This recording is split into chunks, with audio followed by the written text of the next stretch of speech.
उखिया बेसहना जस बेसही सही देवला वाटले घन बास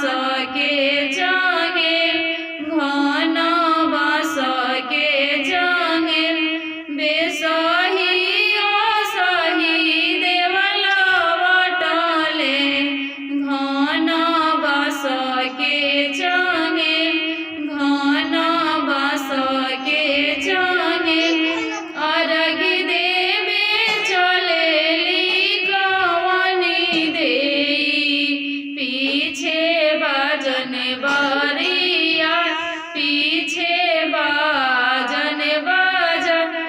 छठी घाटे चलेली गवनी देई पीछे बाजन बाजन पीछे